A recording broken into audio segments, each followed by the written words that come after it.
Hello, Market Watcher. I'm David Ravel, and this is Value Side for Wednesday, April 28. Today, interest. Is it income or is it expense? Then the FOMC wraps up their two-day meeting with Jerome Powell, the chairman of the Federal Reserve, meeting the press at 2:30 this afternoon Eastern Time. All that and the rest of corporate results, as well as the latest news on the economy, coming right up.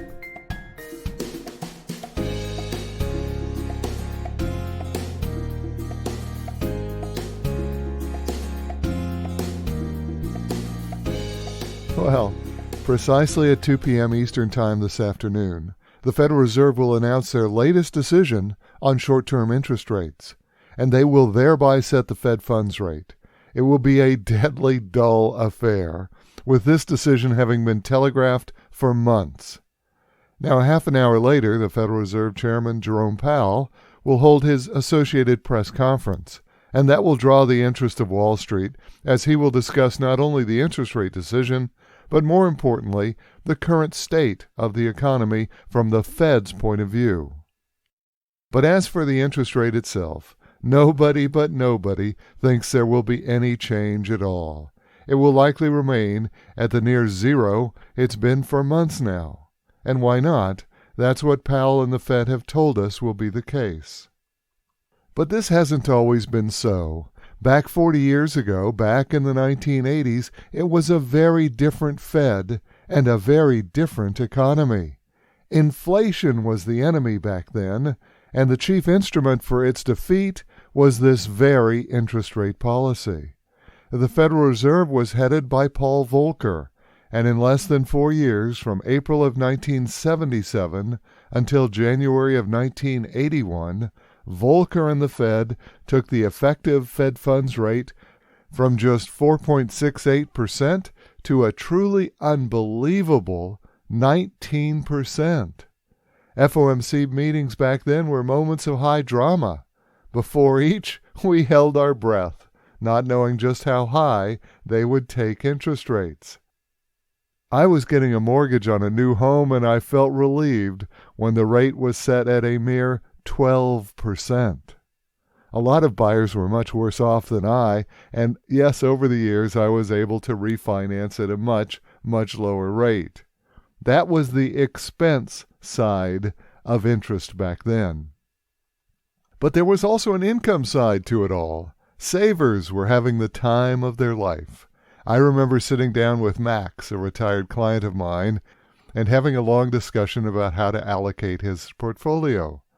Max had a simple point. Why should he invest in the stock market when he could get all the income he needed from investing in the world's safest investments, U.S. Treasuries, and receiving a double-digit rate of return guaranteed?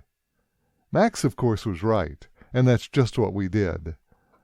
Max lived for nearly 30 years after that conversation, and for all that time, he had locked in a double-digit return thanks to U.S. Treasuries. Something that's inconceivable today.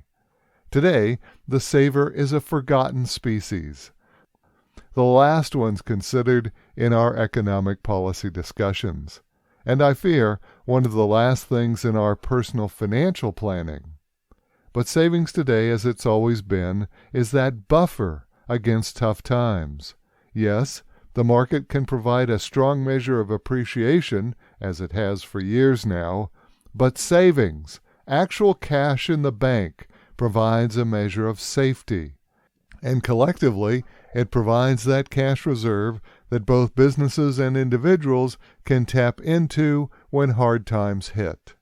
It's a very old-fashioned idea, and certainly one that is out of favor currently, but it is something to consider as storm clouds gather. After all, even though the returns are nil, there is nothing better than having a few dollars socked away for that rainy day.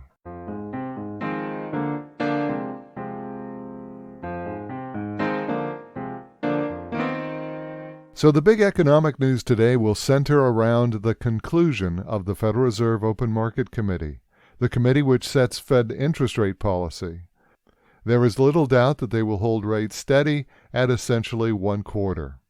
And just remember, for all of us savers, things could be a lot worse. We could be in Japan, which on Monday held their rates at a minus 0.1%, meaning that short-term savings in Japan actually lose money. At least we're not there yet.